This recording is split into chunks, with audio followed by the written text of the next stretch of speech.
Welcome to Sales Velocity TV, where we pull back the curtain on how the top businesses in the world sell more with less resistance. Bringing over 50 plus years of combined sales experience and over 100 million in revenue generated, please welcome the hosts of Sales Velocity TV and two incredibly entertaining gentlemen, Andrew Cass and Aaron Parkinson.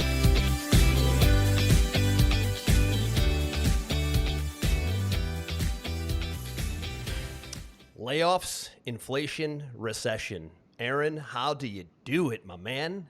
That's such a spicy title. It's the real deal, though. We don't want to come out of the gates here, folks, as being negative, but there are so many variables flying at us today as business owners, entrepreneurs, and sales professionals that we're going to talk about. How do you stay sane during it all, right? How do you stay grounded? How do you stay focused? How do you stay positive? But also, my big talking point, Aaron, will be how do you also stay in reality? How do you can't pretend this stuff isn't happening and expect to thrive. That's really, I think, my biggest opening here. I don't know where you want to start, but I want to start with that because I think that, some people just, they don't play in reality real well. And if you're not understanding the dynamics, you can't adjust to the dynamics and ultimately profit from the dynamics, which I think is where we want to go. Yeah, I definitely saw yesterday in talking with a prospective client, the stark reality. The person that I was talking to yesterday said, I really want you to take on our marketing, and they're in the investing space. Yep. And here's how he celebrated how good they were at investing. He said last year we only lost 7% in the market. The average was 21%. That's how good we are. When someone's starting with their pitches, we only lost 7%. We didn't win. We're actually losing, and here's how, by not much. It kind of tells you the state of the union right now for the average person, right? Right. And listen, you and I candidly have done a pretty good job of insulating our business models over many, many, many, many years from recession, inflation, pandemics, war. I mean, because we live mostly online, you do have a degree of insulation when you live online and you're not in the brick and mortar world. We saw what happened over the last few years to a lot of brick and mortar businesses. So we'll loop back to that here as well. But there's a lot of, let's talk about what's going on, right? So there's so many things coming at us today. And this is, Aaron, I usually speak from the perspective of the United States, but I think that worldwide, when you look at Europe and you look at Canada, where you're from, and you look at different parts of the world, it seems to be about the same. But from a United States, North American perspective, right, the dominant economies. The economies of all countries worldwide are almost a direct reflection of the USA at any given time. Right. So what we're looking at right here, we've got, first and foremost, if you're watching the show and you have a job, and maybe you're a sales professional and you work for a company, you're on salary, or maybe you're just watching the show and you have a job, you're at the most risk because layoffs are through the roof right now. You look at Amazon, you look at UPS, you look at Nike, you look at Coca-Cola, you look at Twilio. Twilio, by the way, is the 800-pound gorilla that powers most companies' voice and text. Aaron, we use Twilio to power our whole software platform. I sent an email to my account manager the other day, and the response was this. I'm not sure if you know it, but we've had tens of thousands of layoffs, and we're not sure who's going to get back to you at this time. I was like, what? Wow. Yeah, a true response from a publicly traded, couple $100 million company, maybe even a couple $1 million Meta laid off 15,000 people, and they've been struggling with their customer service as well. Google just laid off a ton of people. There's a whole bunch of backlash in the online world about that. Elon Musk came in and fired half of the staff at Twitter.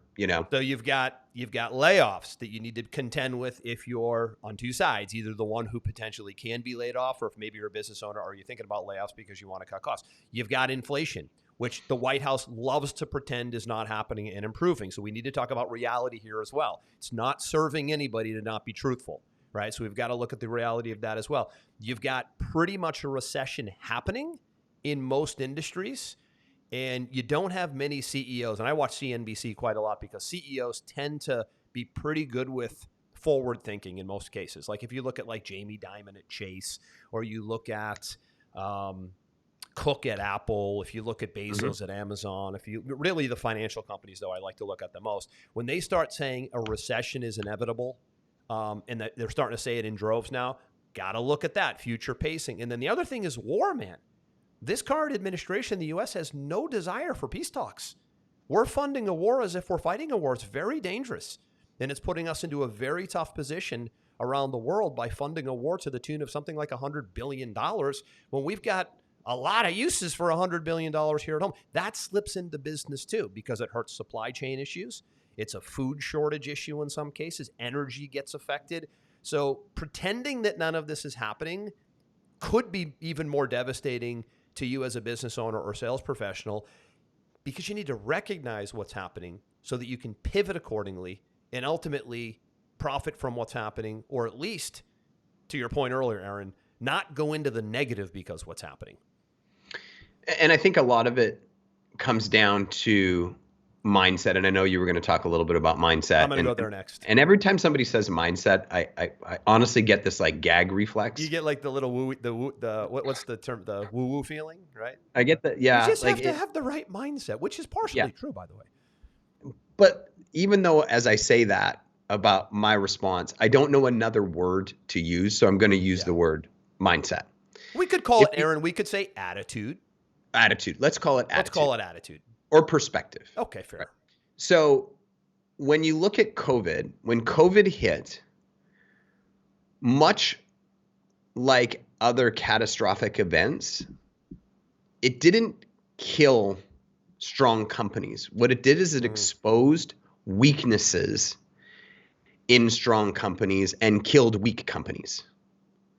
So when you're going through these different challenging events and times and so on and so forth, it's really good to recognize that there's an opportunity, whether you want it or not, that's put right in front of your face to look at your business and say, what have I been putting off as one of those things that I'll get to eventually, overlooking? Prime example for us last year, Andrew, was when all of this was going crazy, we were really looking at cash flow and saying, what are the things that we've been ignoring for a while? And in one of my businesses, I was looking at all of our different fees that we paid in a month. And one of my businesses was paying $30,000 a month in merchant processing. This story, don't you? Oh, and my CFO said, why are we doing that? Let's just take ACH. And I said, well, yeah, but then you got to chase money and you got to do this and you got to that. He said, look, then you're in the invoicing business. Right. He said, hey, I'll hire a $2,500 a month person to go chase that money. Don't worry about it. And ultimately making the switch over saved us $250,000 in free capital. It was instantly like pure profit going in my pocket. Yeah, but I really wouldn't have analyzed it if I wasn't worried about protecting cash flow and so on and so forth. And there's a lot of things in everybody's business that when times are good and times are booming, we have a tendency to just kind of neglect overlook a lot, man. It's something as simple as one of the guys that I partnered with, Andrew, I don't know, you know him, it was about 10 years ago. Yep. Every 3 months, he would make me go through the entire list of subscriptions that our business had. And he would make me justify why we had that subscription. And if I couldn't justify it, we would cancel it right there. And on average, every 3 months, we would cancel about $500 to $1,000 of subscriptions that weren't being used. And at the time, I remember thinking, this is minuscule stuff. Why are we spending time on this? But when you factor it in over time, it's just wastage. It's just free money that's going nowhere. Compound effect. Or analyzing the productivity of certain employees that have been doing the same thing for so long, and their job really could have been automated a long time ago. Right. And we're just paying somebody to sit in a seat that we could be, doing for free. There's so many different elements to your business that when times get tough, your perspective, if you shift it and you go, how do we use this time to get more durable, more efficient, more profitable? When you come out the other side and the floodgates open back up, it's just like a windfall that happened in your business because you took the time to do it. One of my great friends here on the island is a contractor, and when COVID hit, obviously not like island was shut off, nobody was building anything, and he kept his whole staff on for 2 months, huge burn rate, and he put them all in a room, and he said, all we're going to do is work on processes. We're going to streamline the entire business. And it cost him a lot of money because no money was coming in. But when the doors opened back up, it's allowed him to double the size of his business with even more profitability and more efficiency, because he chose to look at it as an opportunity to get better versus an opportunity to panic. Mm-hmm. He took So that it's just downtime and used it accordingly. yeah, absolutely. Just some examples of things that you can potentially look at and change your perspective. I mean, and for those people in jobs, if you're feeling the pressure and the constraint right now in the job you're in, it should really open your eyes to, am I even in the right industry that it could be potentially so volatile? Should this even be the industry that I'm in? Or am I in the right role? Or should I be thinking about myself long term and starting to build something on the side to have some stability? Because everybody always, it's so funny, Andrew, and I'd love to hear your opinion on this. Society tells everybody the best form of security is to just go to school, get a job, and do it well. Meanwhile, it's, in my opinion, it's the most insecure thing. You're at the whim of the economy. You're at the whim of the ownership. You have to pay the highest tax rate. Yep. I could go on and on and on and on and on. It's a horrible thing. Does that mean that entrepreneurialism is easy? No, it's hard, but it's not as exponentially more risky as the world paints it to be, compared to being at the whim of somebody just saying, "Hey, you're laid off today." And it can happen like that. And it can be very unexpected, and it can happen any moment. And it's happening right now, to my point earlier. It's happening in these big companies. And again, the big companies tend to be a sign for what trickles down, right? Big companies start doing it, then the medium-sized companies start doing it. Then the little companies where you think you're secure and a group of 5 or 10 people start doing it. And then it's like, well, now what? I got a month or 2 of severance, but now what, right? So, from an entrepreneurial standpoint, there's never been more opportunity in the world than there is today to start something online, even offline, but preferably online, because you have a little bit more leverage and a global reach. So you're absolutely right. What's your plan B if you don't have one, right? Because what's happening is real. And they love to say on TV, on CNBC, and a lot of the analysts come on, and especially when it's the analysts who are in the game of buying stocks for clients, and of course they want them to go up, which means the economy should be in pretty good shape. They always have the rosiest picture of all because they're managing billions of dollars, and they have to actually say the right thing. Otherwise, what are their investors going to do if they say, man, the future looks bad? They're going to pull their money out, right? There's going to be a run on it. If that when guy they're all so rosy with their, we really think the indexes are going to do quite well and outperform, and we really think we're going to have a soft landing. I'm like, well, I just heard that 7 times today, so that pretty much means I'm going the other way. In fact, for me personally, Aaron, I don't even think I told you this, but I study 2 things pretty deeply. I study health and wellness pretty deeply, as you know. We talk about it a lot on the show. And I study finance pretty deeply as well, because I come from that background, right? And I read a lot of newsletters that are offline, not censored online, and that have really good nonpartisan, non-biased, non-conflict of interest type views. And all of my research financially keeps pointing me to one place, which is a liquidity crisis worldwide, to the likes of maybe what we saw in 2008, or maybe before that, when I was in the investment banking business in 2001, 2002, the Asian contagion, when it was a true global liquidity crisis. But again, back to my point.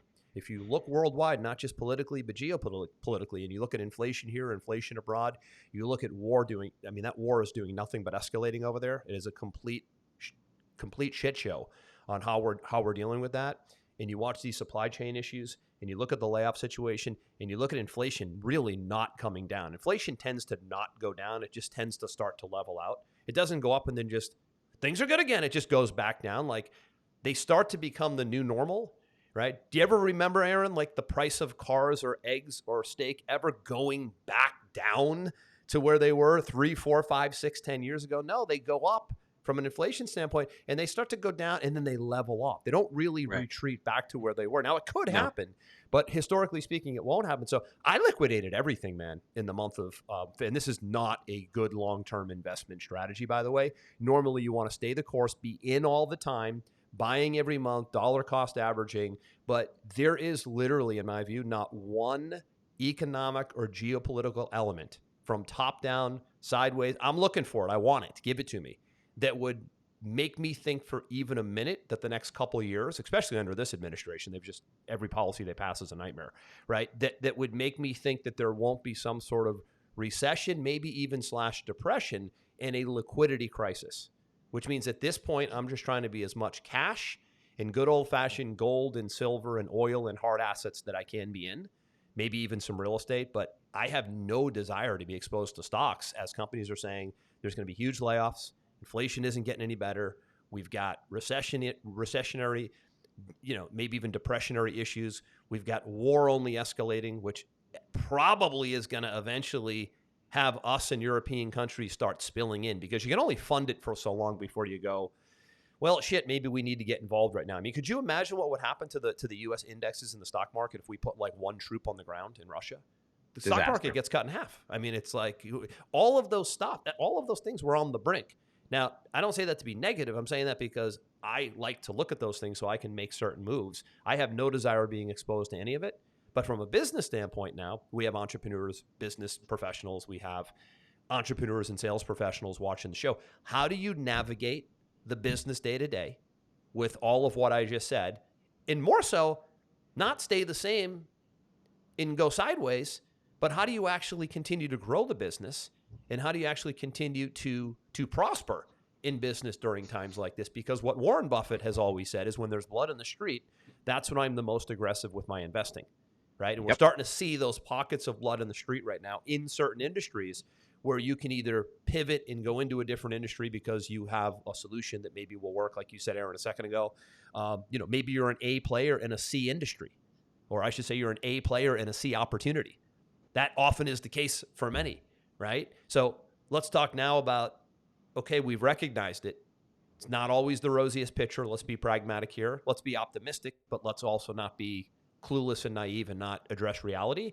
And then how do you build, what pivots would you need to make in the business, which is where I want to go next, so that you can continue to thrive in times where customers piling in maybe isn't as abundant as it was, and people are not spending what they usually spend. I'm seeing that right now in our business where our sales guys are sort of scratching their heads going, man, we're just not getting people to invest in the higher end services like we were in 2022. Could that be something that's fear-based, recessionary, inflation concerning?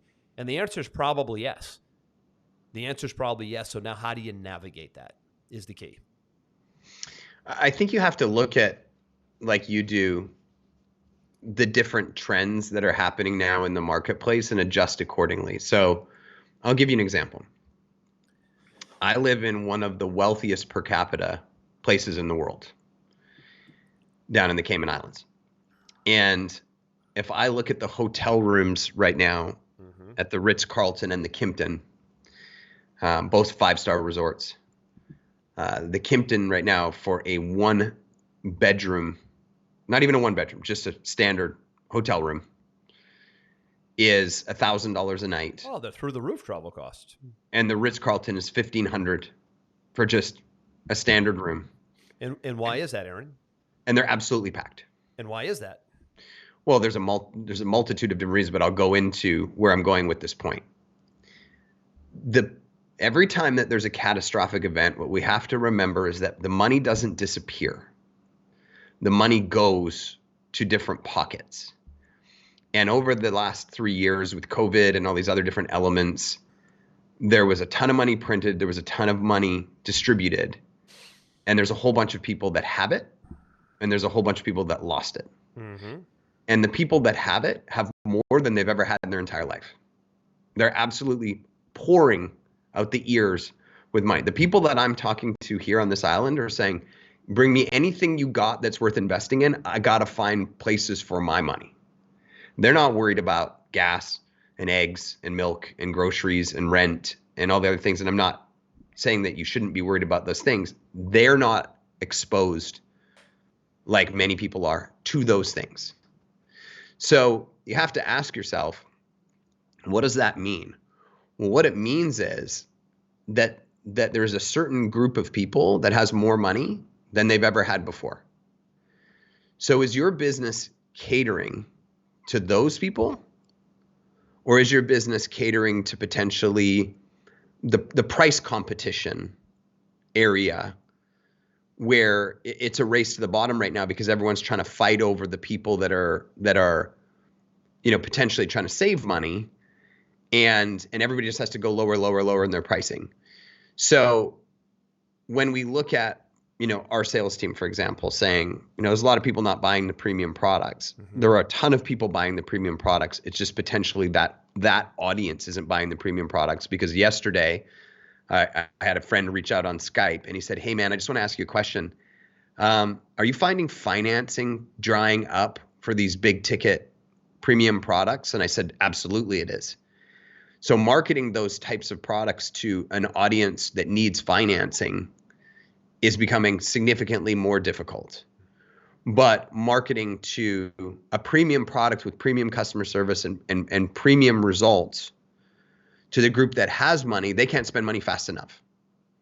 Right? Sat down with a guy with breakfast this morning, has 5 companies, has made $1 gazillion. He's like, what check do you want me to write you? Talked about a service. I'll write you a check right now. What do you want? Can't wait. So you have to look at the trends of not only industries, but also where the money went and ask yourself, can I go market to those groups of people? And if you can't, and you are 100% committed to staying in your business model that's not, then you got to really be thinking about, okay, I got to batten down the hatches from a cash flow standpoint right now. I have to make sure that every dollar matters. And anything that I'm potentially clearing up that I can use from a profitability standpoint needs to go into my marketing to be seeding that audience in perpetuity for when it starts to rebound. So I'm the first person in their mind when that money starts to loosen back up. Does that make sense? It does. And that brings me to exactly where we want to go next, which is you might need to re-engineer your entire marketing to do just that. And that's exactly what you just talked about, a re-engineering of, for me, the messaging, right? And maybe even the market. So the messaging is one thing, but the market is another. Maybe your current customers are not capable of spending, like you just said, during times like these. So you might have to change the customers you go after. But the other thing is changing the messaging too. So as an example, when we've over the years marketed our software platform, Pipeline Pro, we've always marketed as how to increase sales, mm-hmm. how to triple or double conversions, how to bring everything into one system to create better efficiency, better systems, better organization, better visibility. And when we recognize exactly what we're talking about here today, we changed the messaging to how to beat inflation. Right. And it was like, wait, aren't you guys a software company? What do you mean how to beat inflation? Well, I'll tell you how, right? So inflation's front of mind. So an old direct response copywriting technique is always try to enter the conversation already happening in the minds of your prospects. And right now, what is in the minds of most of your prospects? The things we're talking about here today: layoffs, inflation, higher costs, potentially war, contraction. Those things are naturally on the mind of many. So if you can speak to that, you can actually get your audience's attention and they'll be more receptive to your products and services. So how to beat inflation by having one software system that eliminates 4, 5, and 6 subscriptions is a cash flow play. This increases cash flow. So that messaging actually converted better for us in the last, 6 months or so when we changed it, because we were speaking to the challenges that are on most people's minds versus speaking in the good old days prosperity type languaging. It isn't a negative play. It's a pragmatic play. It's addressing people where they're at now and addressing the environment where they're at right now. And that's the agility you need to be able to have if you're a really good marketing organization. And at the end of the day, you're in the marketing business. You're not a doctor. You're a marketer of medical services. You're not a lawyer. You're a marketer of legal services. You're not a coach. You're a marketer of coaching services. And when you get that shift wrapped around, you're then able to quickly move things, change things, adjust things, and you're much more nimble. Agreed. And just going back to even reinforcing my point earlier about potentially who you're marketing to. You and I have a mutual friend who's a doctor in Florida, which I won't go, in depth on. And you got me thinking who you're talking about right now, but I'll figure it out. It's an optional surgery. Let's just say that it's a beautification surgery. So I was talking to him last week and he sent me the quote And I burst out laughing because it is astronomical. Like almost fell off my chair. It's so high. But this guy's doing 8 sales calls a day. It's completely booked out 3 months in advance. And the people that he's talking to don't care one bit. Not one bit. Because he has the right audience. Because he's got the right audience and he's positioned himself as the authority in the space to that particular audience. And he could care less whether or not I think it's expensive or not because he's lined up. Yeah. Right? He's lined up. Yeah. It doesn't matter. Is he worrying right now about recession, inflation, all those things? Maybe a little bit, but I doubt much because he's printing money and his clients have more money than they've ever had in their entire life. So he's charging a premium. So who are you marketing to? Who are you trying to sell to right now? Yeah, the who is important, right? You might need to adjust your who. Correct. Right. You might need to adjust your or add a different who that would be more receptive during times where people aren't as economically sensitive, and maintain the other audience that you have and deal with them and service them and retain them. But new acquisition of a new style of customer is what you want to be thinking about. New messaging, right? Mm-hmm. New angles, going into new spaces. Potentially even new product. New product that addresses the times. New joint ventures, new partnerships, right? This is the time to be really thinking about not contracting and playing it safe and going into defense mode, although that's important too because pragmatism is important, right? But also going, okay, how do I get more aggressive and get more diversified, right? So you and I had a conversation yesterday with another media platform, and the first thing I said to him was, one of the reasons why we want to add this form of media is because I need more diversification in the current media that we're using right now, because I've seen some of the holes happening in that form of media due to the times we're in. I've seen costs go up. I've seen regulation go up. So now I need to get more diversified, and we need to be in more places so that if one of these avenues starts to contract, the other avenue has the ability not to contract, and you offset. Right. So you got to be thinking almost like, a portfolio approach to what it is that you're doing with your customers. Portfolio approach, not just one kind of customer, but maybe 2 or 3. A product mix portfolio, like you just said, Aaron. Maybe it's not the product that's been working in great times. Maybe we need to adjust it. Maybe have a lower entry point version, or maybe we need a straight premium version, but yet that goes to a different audience. This is time to get really creative and, again, acknowledge what's happening, but don't let it completely freeze you like a deer in headlights. But don't also pretend it isn't happening right now, because like the concern I have with culture now, especially in America, is we love sweeping this stuff under the carpet. I mean, I last about 2 minutes, Aaron. You don't see this, but I do. Actually, it's painful to see. I usually need a cocktail to watch this. But when you watch the White House press secretary, like the current White House press secretary is one of the most incompetent human beings maybe ever to take this job in the history of America. I mean, there's only 2 things happening. She either has no idea what's going on, which is incompetence, or she knows what's going on and she's just completely deceiving people. Like, there's only 2 choices, right? So it's like, we just got the inflation report from like the real economist in the world. And you basically just said the numbers were amazing. And it's like, wait, well, hold on, but they're not. They're over here. And we only lost 7% last year. It's amazing. Yeah, it's like your guy in the beginning. Exactly, Aaron. He's like, we're really doing well. We're down 7% when everybody else is down 20%. Like, they've been telling us for years, like, the inflation thing isn't a big deal. It's transitory. The previous press secretary actually said, somebody asked her, there's always some funny guys in the audience, like, actually asking important questions. And they were like, how do you feel about these supply chain issues? It's really seeming to get worse, not better. This was a little while back. And she's like, well, at the end of the day, people are going to have to wait a little longer to get their Peloton. It's like, wow. What?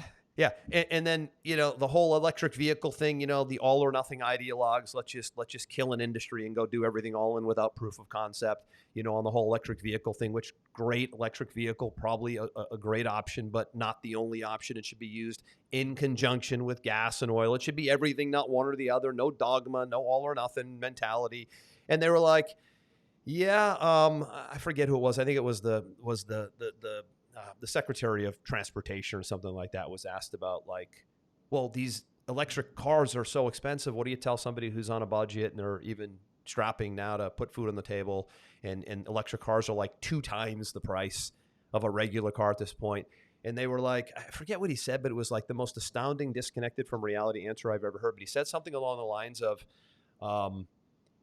maybe carpool or like something like really disconnected from reality. Like maybe you should carpool or have one car instead of 2. And it was like, these aren't answers. These are like, this is just like scarcity mentality. Like I'm going to like pretend it isn't happening type answers.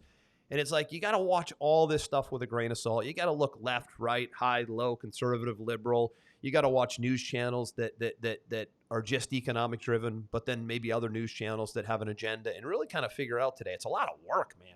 You got to really figure out with all this information coming at you, what is accurate and what would affect your business the most, right? Your business model the most. And earlier you mentioned something that kind of, I think is important to drive home, because people oftentimes, we've talked about product, we've talked about market, talking about messaging. Let's talk about tactics. You mentioned something really briefly about 5 minutes ago. You said the word joint ventures. Okay. Last year, in one of my companies, we generated $6.5 million through joint ventures. And those joint ventures were, if I broke them down for you, basically came in 3 different areas. So one area was I sent prospective clients to vendors that I thought could do a great job with my current clients when they had a need. The second tranche was I offered to give value to other people's customer bases in exchange for exposure to their clientele. Now, how you could do that is you could give away something really valuable to their email list, or you could do a live show that they could join, or you could do a webinar, or in this particular case, we do a live Q&A every single week. I offered to give value away to these different communities in exchange for exposure, and in exchange for that exposure, our pipeline got filled up 24/7 with people who wanted to hire us, right? And last but not least, with my own customers, I put in place a referral program. And I didn't just say, we have a referral program. Please would you like to send us referrals? I said, we have a referral program. Here's the documentation so it's in writing. We now have a contract. Let me follow up with you next week. Who do you think we should speak to? When do we want to connect on this?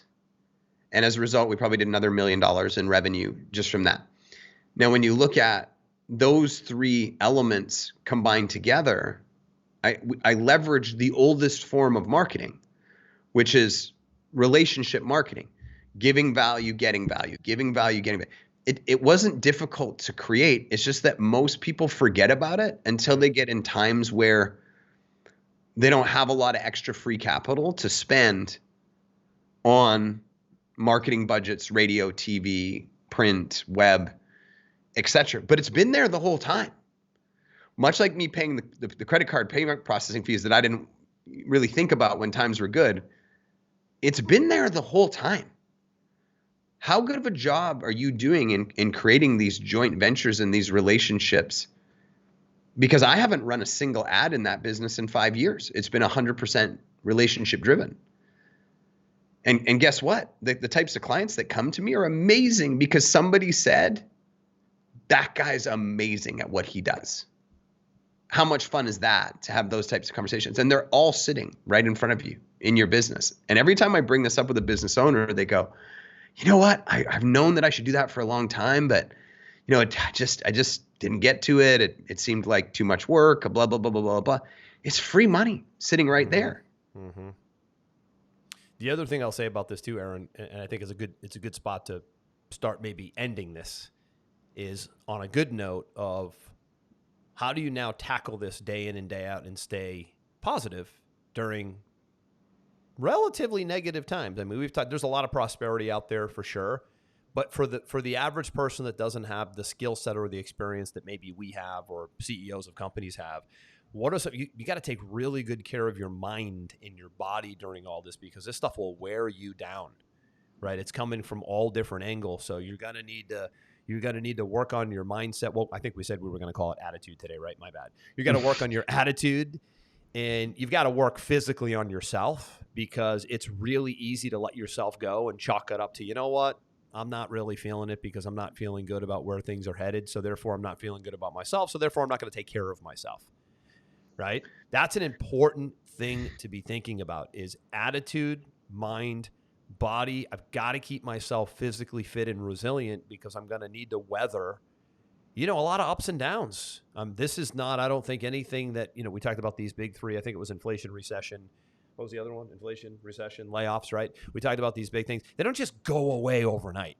They don't just evaporate, right? These massive policy changes would need to happen for this to change. And I don't see any of that happening in the next couple of years. But a very important point to go along with what you're saying is that, but they will.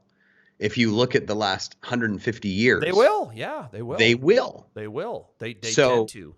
So you got to put yourself in that headspace. And I agree with you 100%. First, take care of your physical, because your physical has a direct impact on your mind. Yeah, you can't let that slip away. You can't let that slip. And it's really, Aaron, it's the first thing that slips away. It's the first thing that slips away, and really it's the first thing you should double down on. Right. In this scenario is your physical, because if you're physically right, you will be mentally right. Listen, you could use you as the example coming into the new year. So if you guys are watching the show, we're like our third year into the show. So a lot of people watch it by YouTube, but the majority of our listeners are listening to the audio on podcast. Right. Aaron's looking lean and mean right now, folks.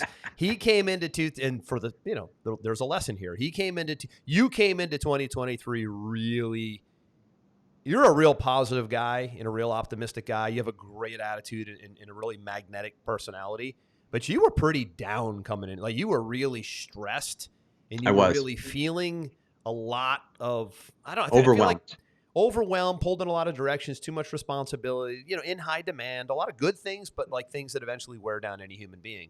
And you went on this crazy regimen, which if you go back and listen to like the January 2023 stuff that we did coming into the new year, like where are the biggest opportunities, and you can go to salesvelocitytv.com and they're all there. You did is it a 75-day or was it a 75-day regimen that you started? Correct. Because we're like 30, 60, we're past 75, aren't we? 90 days in? I only have 2 weeks left. So I started it. But if it's 75 days, did you start like mid-January or something? Because no, January 1st. January 1st. Because it's March 3rd at the time of this recording. Right. So January to February to March, 60 days. I've got you're right. I'm thinking more. It's April. Yeah. 30, 60. Right. Oh, yeah. You're pushing 75 days. Okay. Got it. I know exactly how many days it is, because I can't wait to be completed this stage of it. But man, you look very healthy. And you're not that you were overweight, but you're way thinner, like you're leaner and fitter. Yeah, I've reduced my body fat from about 25% to about 16% right now. Wow. The hydration levels are through the roof. The nutrient levels are through the roof. I've read every day for 20 minutes. I've worked out twice a day for 60 days straight. I've been on the same eating program, no alcohol, no cheat days.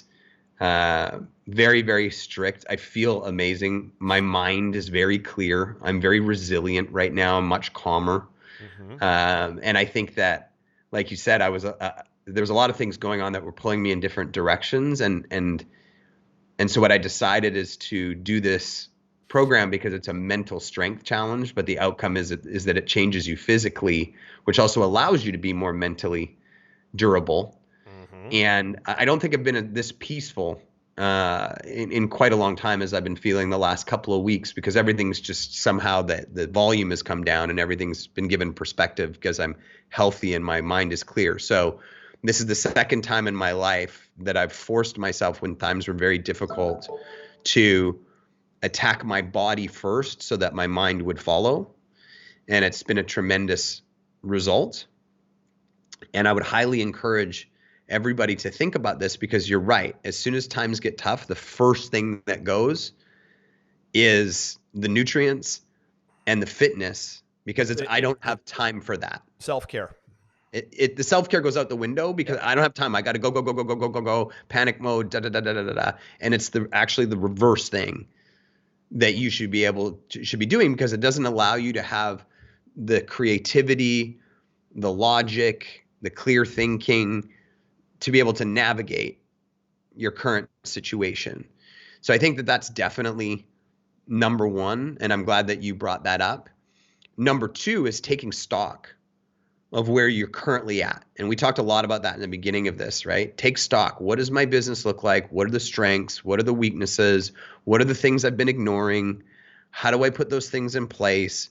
What's the low-hanging fruit that's been right in front of my face for me to attack, that times have been so good that I haven't paid any attention to it, right? So taking stock and starting to put things in play, and then starting to get into that creative mode is really the third piece. I'm going to talk about creative. It can be multiple different areas. It can be creating new relationships with other people, other partners, other businesses that can blossom into amazing revenue opportunities. It could be creative from a marketing standpoint to stand out in your industry. It could be creative from a product development standout in your industry. It can be creative from the perspective of testing new things that maybe, like you and I talking about yesterday. We're going to test this new media channel that we probably should have tested 3 years ago, but things have been so easy, for us, that we're like, you get the little scare and now we'll do it. Yeah, exactly. Well, we had a little scare, right? Everyone's having a little scare right now. And sometimes that's why the little scare is good, because it goes, oh, hold on, I got to take stock Little on wake where up I'm call. at, right? So if you can put these things in place, and again, the little scare, taking stock, again, if you're somebody who's in a job, has it really been so easy that you got complacent being in that job, and all of a sudden now the scare comes and you're going, oh, like there's a strong possibility that I could get the axe here, right? We have to, as humans, complacency is the worst spot you can be in. Being proactive is what gets the result. If this little wake up is going to allow you to move into proactive state versus complacency or reactive state, it's actually a really good thing, because a lot of amazing things are always birthed out of difficult situations, because they forced humans to get out of the complacency stage and into the proactive stage. And I think for me, and then I'll let you wrap it up from here, I guess I'll circle back to attitude again. It's a very famous quote. I don't know who wrote it, but they said, if you're sitting in a state of depression, it's because you're thinking about the past. If you're sitting in a state of anxiety, it's because you're thinking about the future. And if you're sitting in a state of peace, it's because you're thinking about the present. I want people to think about that for a second, because it was very profound for me when I read it, is that ultimately we can control our emotional state. And yes, there's a lot of things that are happening, and yes, we need to be aware that they exist, but we can't allow all of our energy to live over there. What we have to do is we have to own our situation, and we have to create a feedback loop of progress and positivity about the things that we're knocking out in the present that are going to be there for us in the future, versus spending all of our time either in that present state full of anxiety, or worse, in the past. Oh man, things used to be so good in the past. How did I screw things up? How did I mess up that relationship? How come I didn't do that marketing campaign? And being in a state of depression based on the decisions that you didn't make in the past, right? Create your plan, chip away at it every single day, and you'll find that your happiness goes up, because humans get an endorphin release from progress. Mm-hmm. So stay there, stay focused on the plan. Yeah, that's where I would leave it with today. Well said. And to the fitness point, it is really difficult to achieve any of that resilience, attitude, creativity, thinking about prosperity, figuring out game plans to pivot fast, if you've let yourself go physically, which ultimately leads to mentally. So it's really important that you double down, like you said, Aaron, on how you're taking care of yourself. Self-care has got to come first.